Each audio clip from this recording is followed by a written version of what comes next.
Okay, candidates, good afternoon. I want to thank you guys very much for coming out. I know with this coronavirus and all this stuff going on, and I know Saturdays are very busy days running for office. We just greatly appreciate you guys coming out and being a part of the political process in general. My name is Jim Jonas. I am the host of Veterans in Politics International. What we're going to do is just please keep in mind this is an interview process. It's not a debate. So none of the candidates, you guys can't direct questions towards each other. The timelines are pretty simple. If a panel member asks you a question and he directs it to every single one of the candidates, then you'll get 30 seconds to respond. If the panel member directs the question to one specific candidate, that candidate will get 1 minute to respond. We'll start to my left. Every candidate will get 1 minute to just give a brief introduction about yourself, just real quickly, who you are and why you're running. Hello, so it's Tiffany Ann Watson here, and I'm running for District 3 Congress. I am a constitutionalist, and I do want to have outside audits for where the money is going. I don't know where our tax dollars are going, and I'm sure that the entire the constituents would like to know as well. That's one of my strongest bases, and I'm looking forward to finding out where your tax dollars are going. Why should we waste tax dollars when we don't even know where they're going? I'm passing it over. Hello, my name is Victor Willert. I'm running as a Republican, 3rd District for Nevada, and the big reason why I'm running is to help end bipartisan bickering. We got one group over here, one group over there, and they don't want to come to any consensus in the middle. And that's how America has grown, is by us coming to a consensus. All right, so please vote for me. Thank you. Hi, my name is Dr. Dennis Sullivan. I'm a U.S. Navy veteran, served 2 tours overseas in the NAG, North Arabian Gulf, and Horn of Africa, doing everything from anti-submarine warfare to counterterrorism operations. After I left the service, I got my degree in molecular and cellular biology, where I did research in boron, and also started a pre-medical group for physicians wanting to serve in the military after completing medical school. After that, I welcomed my son in this world, which introduced me to medical debts that I was saved from because I'm a TRICARE recipient for my health insurance. My wife had 7 operations, 28 units of blood, a week stay in the ICU, and my son was in the NICU for a week. If I'd had any other type of health insurance, I'd be broke. If I had commercial health insurance, I would be broke. I wouldn't be a physician now because I couldn't be able to take out the loans to go to school.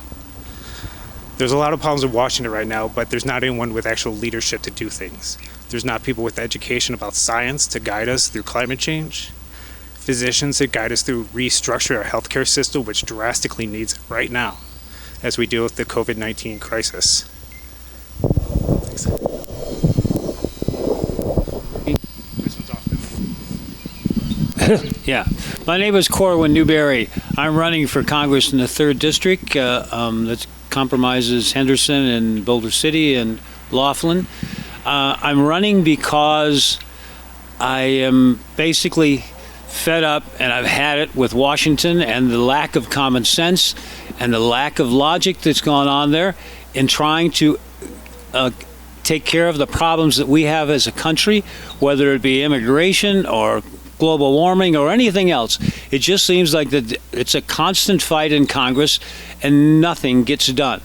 And that's the reason I'm running for Congress. I am currently a businessman in Henderson for 20 years, and prior to that, a principal officer of a number of $500 million companies, and I think I have what it takes to help straighten things out in Washington and get us moving in the direction we need to move in as a country. Thank you. My name is Ed Bridges. I'm a retired Air Force officer, also an aviator. I am running as a candidate for District 3 as a member of the Independent American Party. I believe that both of the political parties are broken.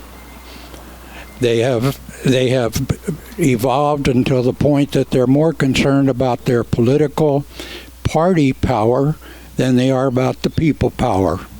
And since the early 90s, we have not had a majority of the members of Congress being veterans, and veterans have seen issues and their benefits deteriorate since that time. And I'm running to work for veterans very hard and work for education. Thank you.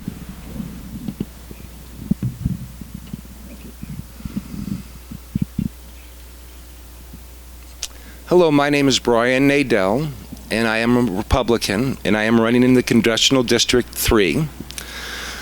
The reason why I am running is because I love my country. And I do believe that we need to change Washington. My platforms are simple. It's term limits. We must, if we're ever going to fix Washington, term limits have to be there. People get there, they get corrupt. You can't get rid of them. It's becoming an issue now to where we, the people, must change this. We continually, in every election cycle, we're dealing with the same issues. It's our Second Amendment rights. It's our abortion laws. It's what can we do for the people. That's what I'm running for. The veterans of politics is very important to me because you are our veterans, our military. And my father, who was a flying tiger in World War II, he loved his country and he loved his brothers at war. And I am here to serve you people as I am the people, not Washington, not the elitists. I have a running mate. His name is Thomas Sense, which we will get into later on in my campaign. And what we are here to do is to bring common sense back to Washington. And one thing I promise real briefly, that when I go to Washington, it will be for the people and only the people. And that is why I'm running. Thank you. Okay, thank you, Mr. Nadel. So since I started on this end, I'm going to start on this end. I'm only going to ask one question, and I'll give each candidate 30 seconds to respond. So with all this stuff going on, right now is probably one of the toughest times there is to be a candidate. You can't walk. There's just so many restrictions on you guys. So in 30 seconds, can you tell me, how are you going to get the word out or raise money to run a successful campaign with all this stuff going on? Well, I'm going to go through the old-fashioned way. The Republican Party has given me an active list. I have every Republican primary voter that has voted in the last 2 elections, and I will reach out to them personally. I will call over the next 7 weeks every single one of them, and I will tell them what I am out to do and how I am running for them. And it's going to be about them. It's about you. It's about us. It's about our country. And we have come to a time now where I've never in my lifetime have seen a country so divided between the people. And I do believe that between myself and the people, that we can bring sanity back and become friends again. All I know is I have talked to so many people that are on the other side, liberals, friends of mine for many years, and we enjoyed all the same things. If it was sporting events, going out,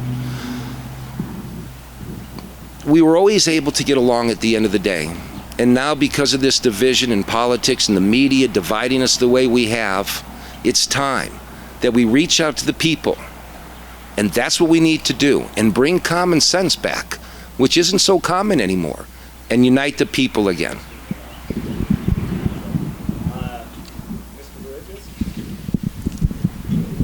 Thank you, Jim.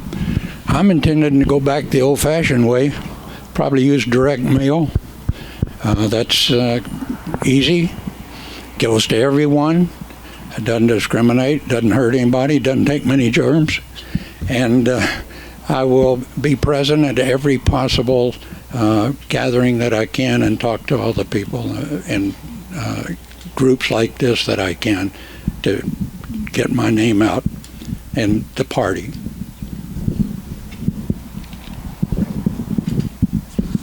Jim, in taking a good look at it, he's talking about direct mail. It's a very expensive endeavor, direct mail. I know that because I do a lot of it. So from my perspective as a candidate, I try to look at how I can reach the most people for the least amount of money. And I say that because nobody's contributing money today. Everybody's trying to stay alive during this period. So I've done a lot of email mass marketing. That's an easy and very inexpensive way to do it. I've decided that direct mail, not really for me. First of all, in being in the business, most people throw them away anyway. And the second of all, it's very, very expensive. To try to get 300,000 people in District 3 is going to be in excess of $150,000 just to do that. And how many of us at this level of candidacy have that kind of money to throw away? So I really found that the best way to do it is nice digital billboards. Get 20 seconds here, 10 seconds here, 10 seconds there. It wakes people up. Unfortunately, there are fewer people on the road today, but hopefully between now and June 9th, there will be more on the road. And hopefully they will be reading my billboards. Thank you. Mr. Sullivan. I apologize. Okay. No, you worked very hard for that title, so I apologize. Dr. Sullivan. This is actually going to be a great opportunity to run the first ever 21st century campaign.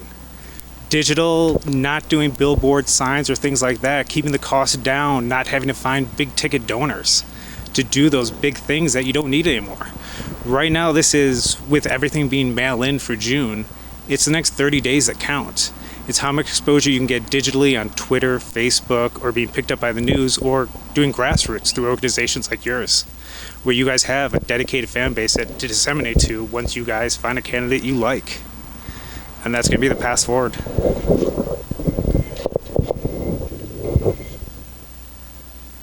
Okay. Well, basically, social media is going to be the way to do this. Going on Facebook, going on Twitter. That's the best way to get the message across, doing internet ads and stuff like that. That's the only way to get the actual message. But it's still going to go back to the old style system of trying to go door to door and talk to people. If they can, even though we're 6 feet apart from each other, see if they'll answer the door and actually do that. So it's a combination of old style, new style, and integrating both of them to the best of our budgets possible.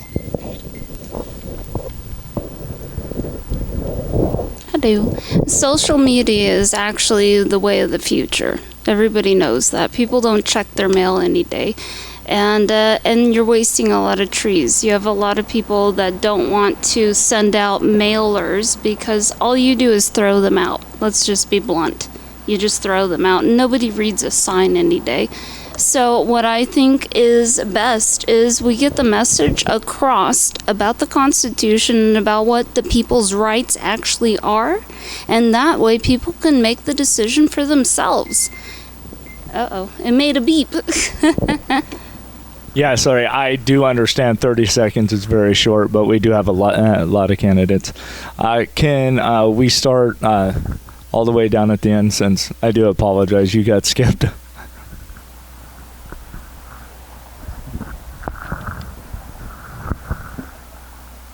Good afternoon, my name's Gianno Amato, and my question is, with this pandemic going on, and I personally believe we need to keep our borders safe, but if the tables were turned on us and the only place to keep your children and family safe was to illegally cross into Mexico or Canada because that was the only safe place closest to us, what would you guys do? And I'd like everybody to answer that. I would think that is this on? Can you hear me? Yeah. Okay. I would think that's the best way to keep your family safe. We don't have closed borders as of yet when it comes to Mexico and Canada. Some of the borders are closed, some of them are not. I think to keep your family safe, you do anything and everything to make sure your family's safe. And it might deport them, certain things could happen, certain things could not happen. But to keep your family safe, what would you risk? That's a question. I would hope that our government does come up with something to protect us all, and that's the biggest hope that we all can have.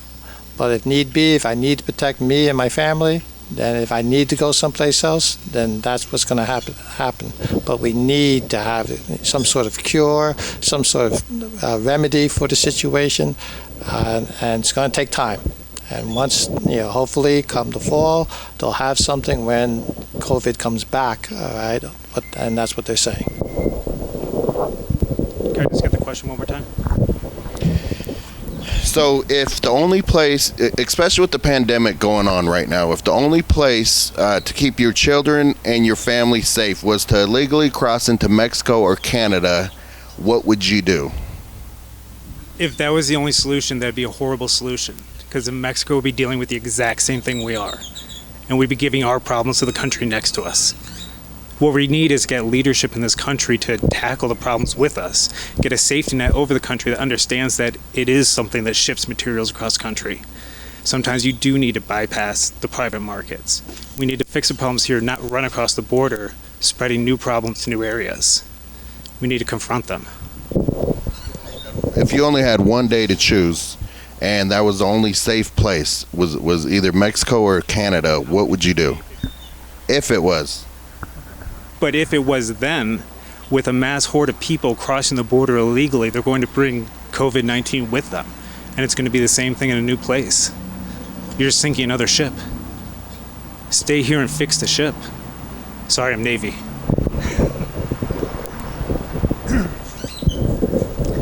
If those are the alternatives, I'm choosing Canada, but by the same token, I really think that as much as I find it abhorrent, staying at home and staying away from everybody is really the best idea. No matter what you do, you're traveling somewhere, you have the option of running into other people that could be carrying other diseases. The safest place is really at home.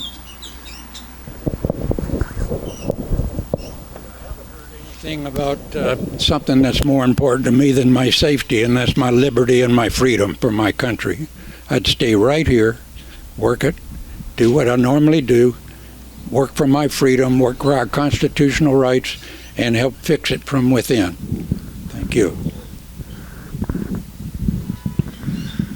Well, it's nice to know we have a common sense Democrat in our midst. I'd actually have to agree with him completely. But if it was an option that only I had to do was to go to Canada or Mexico, well, obviously I would have to go to Canada because unfortunately my Spanish is not quite so good, and so they probably wouldn't understand everything I have to say, where I know in Canada they do speak English more. So obviously Canada would be that place I would take my family to be safe. But it's as our doctor said, we're at war with this virus right now, and we have to defeat this virus here in this country. So for us to move our problems to other countries that have all their problems, that's just not a common sense solution. So I was very happy to hear the response from our doctor over here. He's 100% correct.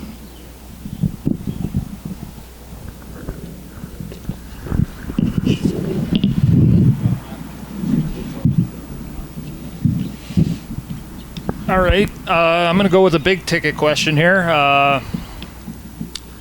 Obviously, right now, healthcare is the number one issue in the country, but it's always number one or number two. Let's hear your thoughts on single payer. I've lived under single payer or socialized medicine, and I want to hear your thoughts on it. Where do you want to start? We'll start with Mr. Nadell.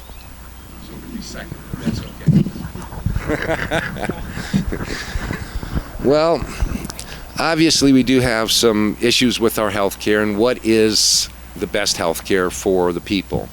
This is something that if I was elected, I would speak to doctors, people in that profession. One thing I do know is that in the Medicare industry, these people make an awful lot of money. These CEOs, they charge so much money just to get a screw put into your knee. Just for the screw itself, they'll charge $200. So obviously they're making a lot of money where they should not have to, or they should be taking this money, negotiating these deals. That would save a lot of money, and there we'd be able to put more money into our healthcare system. And obviously a single payer system, well, I don't know, maybe it works in socialist countries, maybe it works in Canada or in Europe, but this is America, and they follow what we do. So we shouldn't be always talking about the other countries in that manner. Thank you. I am a firm believer in independent enterprise and the ingenuity of the American people. I don't believe that our government is innovative enough to keep up with things, and I would not favor a single payer, especially if it's the government. That's enough. I think it's already on. Push it up. On? Yeah. I'm not sure I oppose to a single payer system. I just oppose to who runs it. And I don't want my government running it because they can't run anything. But I am more concerned about how we manage a healthcare system. And the reason I'm concerned about it is because most of the expenses that we have, major hospital expenses today, aside from genetic defects and accidents, are a result of our abuse of ourselves. And that abuse is obesity and smoking. Most of all the other reasons for being in the hospital are a result of those things. So my proposal, basically to myself, is to put together a health program where it's a health maintenance program where the government provides, I rephrase that, I don't like the government provides anything. Bottom line is you pay a fee into the system, and I call it Citizens Health, and for that fee you get no-cost doctor visits, and that means all doctor visits. That means general practitioners, dentists, opticians, audiologists, whoever are important in the maintenance of your health.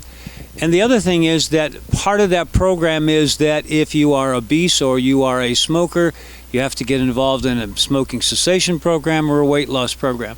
The whole point is to try to keep the populace healthy. If we keep the populace healthy, the medical costs are going to be diminished. And the government can also do a lot of work in keeping prescription costs down and other medical costs down.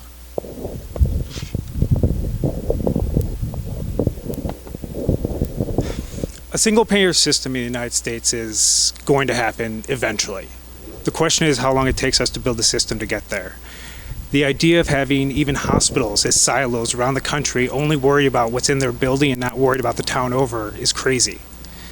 Right now, what we need in this epidemic is an electronic medical record that's connected, that the CDC could actually see all the patients, live, updated COVID-19 tests, who comes back positive, who doesn't, and be running those numbers. Right now, we're in a system of 200 to 300 different electronic medical records used by different hospitals everywhere that don't talk, and you can't use the information. And if we want to go to a system that is designed for everyone, we need to get things like negotiating drug prices down so that we're not broke by chronic health conditions. One of the biggest reasons that our healthcare is so high is we have to have tort reform. The fact that the lawyers are getting into it and they're driving up the cost, that's insane for doctors to afford malpractice insurance. All right? In order to get health costs down to size, we have to have tort reform as well as health reform.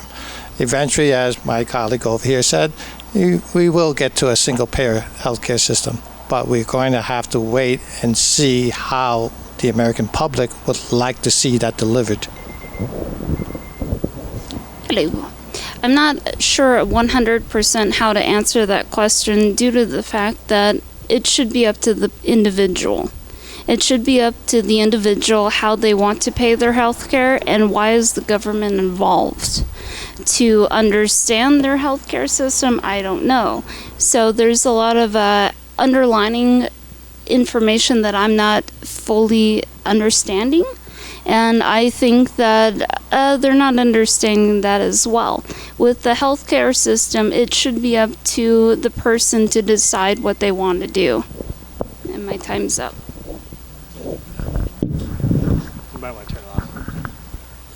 Good afternoon, everyone. John Moore, former Nevada Assemblyman. To all of you, where do you stand on, as congresspersons, you may be faced with this decision as well. Where do you stand on the Federal Reserve as far as auditing the Federal Reserve?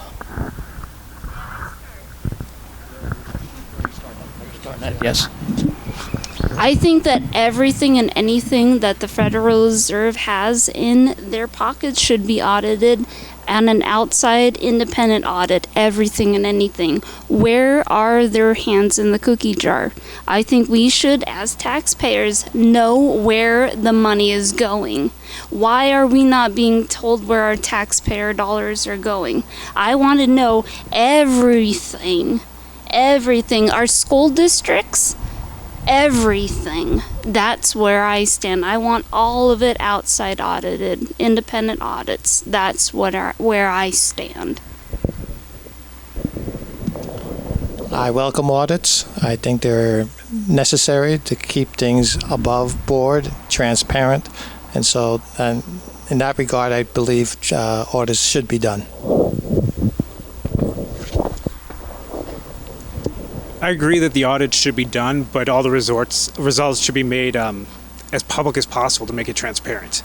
It's no good if an audit's done and it ends up sitting on some congressional desk for 10 years and nothing happens. But what we've learned is that if it's made public, there will be a fire lit where it needs to be, and we'll have change. So if an audit's going to be done, it has to be made public so that it can be made accountable. I also agree in the audit process, but having been in business for a long time, I find that accountants can find innumerable ways to make things look different depending on who they're trying to present it to.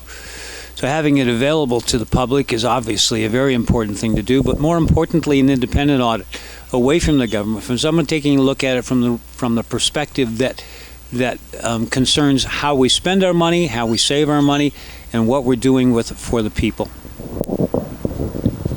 I agree with openness and by the audits or whatever, but we ought to realize that Federal Reserve has nothing to do with the federal government. It is merely a banking mechanism. We borrow all of our money from a group of New York banks through the system. We do not have a federal bank at all. Well, I think that's something that we all agree on. I think that it should definitely be audited. There should be accountability. Too much money just seems to disappear in Washington, and nobody ever seems to know where it goes. You know, it's like I always say, when there's smoke, there's fire. So obviously that money's going somewhere, and usually is ending up in people's pockets in the way it circulates. So we do need to have accountability in Washington, and well, obviously with our Federal Reserve, but so many other institutions that still needs to be the same. But yes, we do need independent audits, and it should be public. Okay, so my next question is, Tiffany, you could go ahead and start. How do you feel about law reform, and what would you do to make a difference if elected to Congress? Thank you.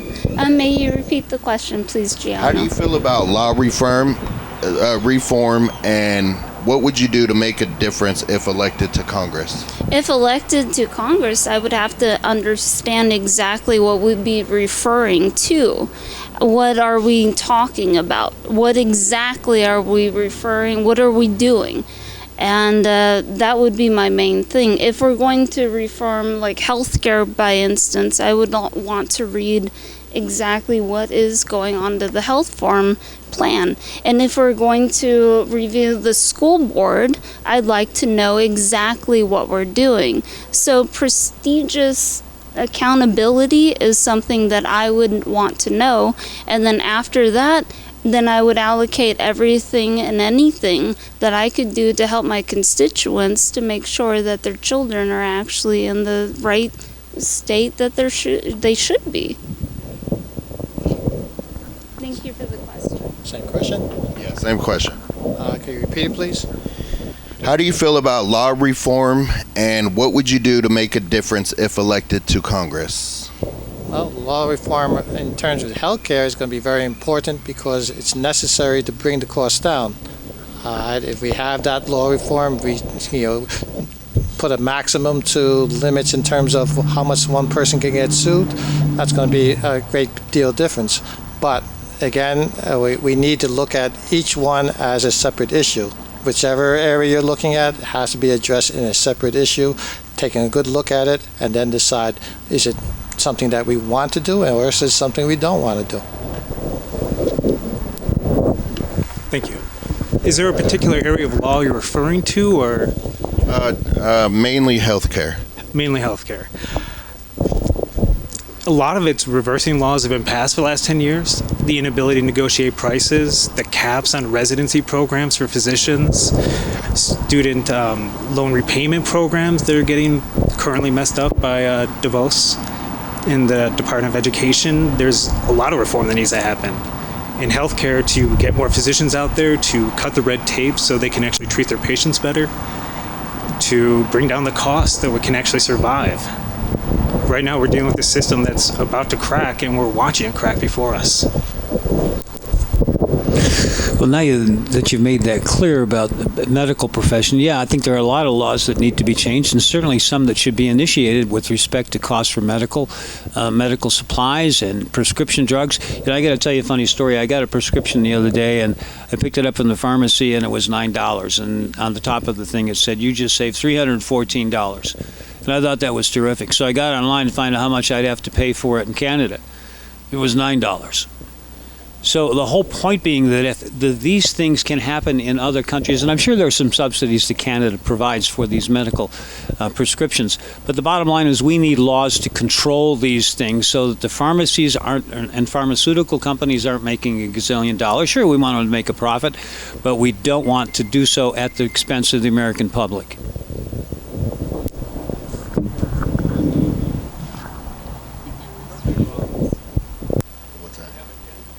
Says if we didn't give you the power, you don't got it, which means the federal government, and I don't see anything in this thing about health at all. So first of all, we need to clean up the laws. Dr. Sullivan, I think, can attest to the fact that about 55% of his people's work has to do with completing federal forms or complying with a federal regulation. That needs to be cleaned up if we're going to keep the system we have. We need to reduce the regulations or review them and get rid of a lot of them.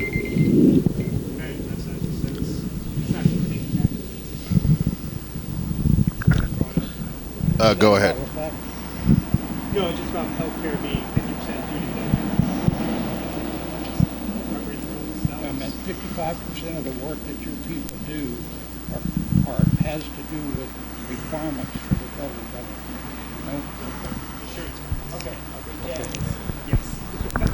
Nadell, go ahead. Okay. Well, it seems like most people agree with the health care as far as bringing costs down with prescription drugs. That's very important. There's too many billions of dollars that the pharmaceutical industries are making, and at some point there has to be certain regulations to bring those costs down. Obviously, the supplies, as we mentioned before, when a screw can cost $200 for a 50-cent screw, well, who's really getting screwed over here? It's the people. And yes, when it comes to a lot of these particular issues, if elected as a congressperson, I will have the right people, the smart people behind me that can solve all the issues that we face. And these are where it's going to be important. We all seem to have a lot of views, and they're a lot the same. We just have to get there and find a way of common ground to get there. And where we'll find it again is common sense. Thank you. Sorry to go right back to you, Mr. Nadel, but in your opening statement, you brought up term limits, that you were for term limits. I want to hear all your guys' thoughts, if you're for or against, and also if you're for, what your plans are, what you think the term limit should be. Okay. First of all, I believe term limits in the House, where We build our laws, should be 4 terms, 8 years. Same as I said before, a president can serve 8 years, our governor should serve 8 years. No one in Congress should serve more. Since we do have an issue with the Senate being a 6-year term rather than 2, this is where we have to decide on 1 or 2 terms and no more than 2 terms. It's something that we can accomplish. And the way we accomplish this is through the people. When these politicians from all over the country, we don't ask them. Some of them will talk about term limits, nothing get done. It's we the people that can make all this happen, because they are never going to sign it without the people. And everybody I've ever spoken to believes in term limits. It's time, and that will be the first amendment that I will put on the floor.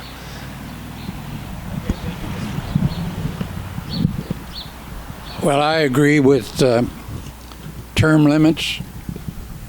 I believe that our forefathers did too, or they wouldn't have put in here that the Congress they wanted individuals to come out of their home situation and go to serve in Congress for a while. They wouldn't have said we have to meet at least once a year if they intended to have a full-time job. I don't believe that being a congressman should be a career in your whole life. I would favor 2 to 4 terms in the House and 2 in the Senate. Thank you. I've heard it facetiously said that it ought to be 3 terms, 2 in the House and 1 in prison. Not a bad idea. I'm deaf. Yeah, I'll just pick it up. I definitely am also in favor of term limits. In fact, I told my family if I'm fortunate enough to be elected to Congress, it'll be at 2 years in Washington. Maybe it'll be 1 term beyond that. I doubt it, though, because I want it to be a situation where each of the people of this country get a chance to do it. When our forefathers did this, they expected it to be a Congress of our peers, and coming and going and choosing other people to come in and help make the laws and sustain the laws of this country. That's what it was all about. So I don't intend to be there for more than 1 term. But I would like in the meantime to be able to groom someone to take over after me. Yes, I believe in term limits. For me, the problem is, the reason why this is even a question is we have so many politicians going to Washington without a game plan. Going there because I'm elected, I'm a good person, and my heart's in the right place, but they don't have any pen to put to the paper. There's no ideas to go down. 10 years should be enough to accomplish anyone's goals that they set forth in the House of Representatives. 5 terms, if you go with a game plan, you can accomplish things you set out for and retire from that. But to go any longer than that just means that either A, you're not being effective in what you're trying to complete, or you don't know what you're doing. I believe in term limits also. Should be 3 terms for a congressperson and 2 terms for a senator. One big difference is I'm going to be advocating that we have a constitutional convention, because the current people that are in office now or who get elected now will probably not vote against themselves. And that's the only other way you're going to be able to get this done, because they're going to have to vote against themselves, and that's not going to happen.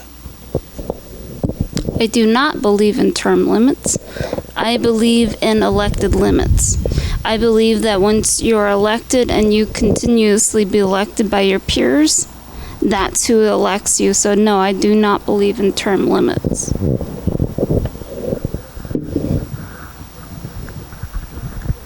So in the interest of time, John, you'll be given the last question. Thank you.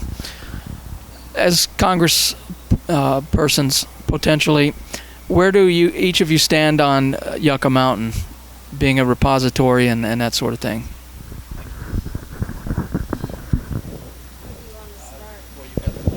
Yucca Mountain is a very fabulous, it's been there for quite some time. I don't want nuclear waste in my backyard, but where are we going to put it? Do I believe in Yucca Mountain? Unfortunately, no, I do not. I don't know where we're going to put the waste, but we're going to have to figure out something other than our backyard. That's my stance on that. It does create jobs and opportunities, but I still don't know where we're going to put the waste. Currently, as I understand it, the Yucca Mountain project is pretty much closed down. But if it were to be revived, there's lots of other better sites, because that site has been shown not to be a good repository for nuclear waste.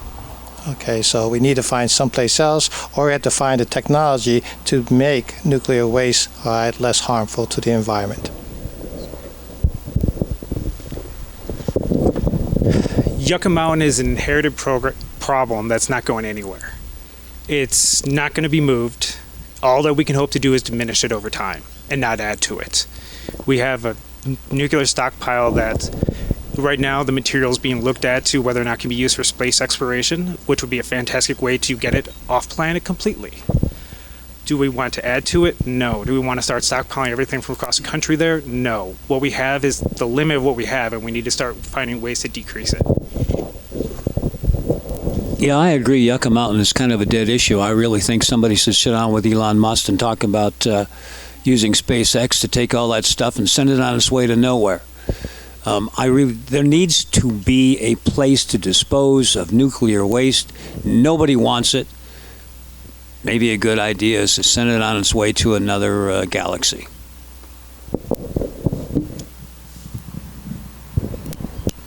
I advocate Yucca Mountain. I was involved very extensively a little over 10 years ago with the people working on it. It is one of the best solutions for our country, and I'm in favor of it.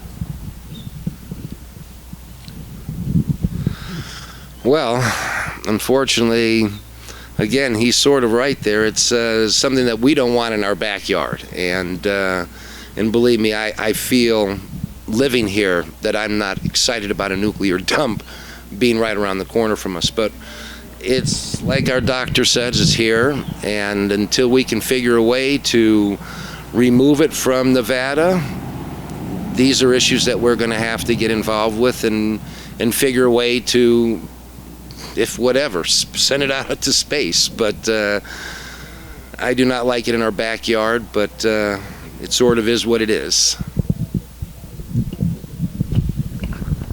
Okay, thank you. So right now I'm going to give each candidate 1 minute. Can you please look in the camera over there and explain to the voters, just state who you are and why the voters should come out and vote for you. And Ms. Watson, we'll start with you.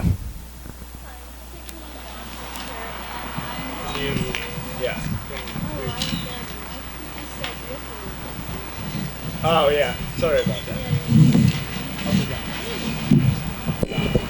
that. Okay, now. Hi, Tiffany Ann Watson here, Congressional District 3 candidate, and I'm a constitutionalist, and my whole mission is to represent my constituents and find out exactly where your tax dollars are going.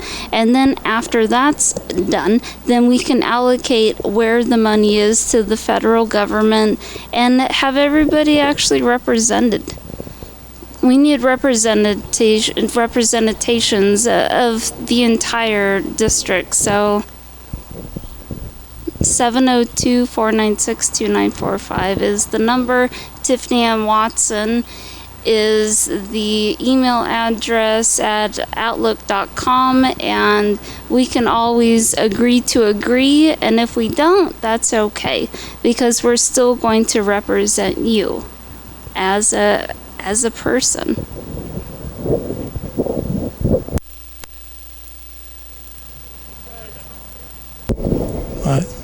Victor Willert. I'm running for Nevada 3rd District. I would like to see us strengthen Social Security. The baby boomers is the largest component of our population.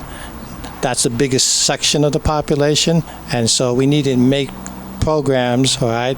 And I subscribe to eliminating the cap for both employers and employees and bringing it down to 5% once the cap is in reach. Then keep it there for about 10 years. This will ensure that payments will be taken care of to our senior citizens who are now hitting the retirement age. Second thing, we need to make programs for our veterans and for our current Army and Navy people and Air Force and Coast Guard.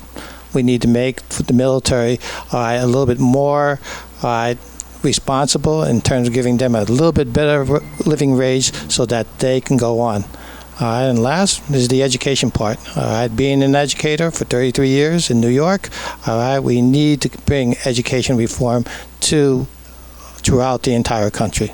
So my website's not up yet, but it will be soon.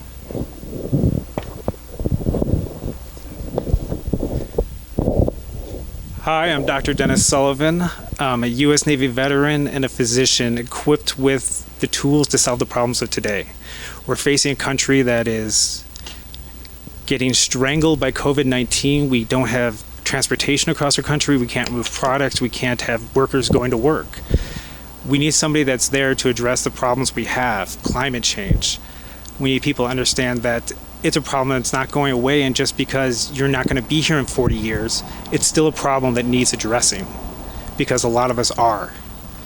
We also need gun reform. We didn't have a chance to talk on it today, but it's something I'm very passionate about, and I think there's a common ground that we can actually make progress on that if you come to it with people that actually understand what the material is and how to deal with it. In District 3, we're facing a lot of problems. It's a very diverse community of almost 1 million people. We have to come together. We have to overcome a huge unemployment problem right now, a healthcare system that's crumbling, and everything else that's going wrong in our country we need to address. I'm Dennis Sullivan, running for District 3, Nevada. Thank you. Hi, my name is Corwin Newberry. I am running for Nevada's 3rd Congressional District. I'm running because Washington is amok. I've had it, and I'm not going to take it anymore.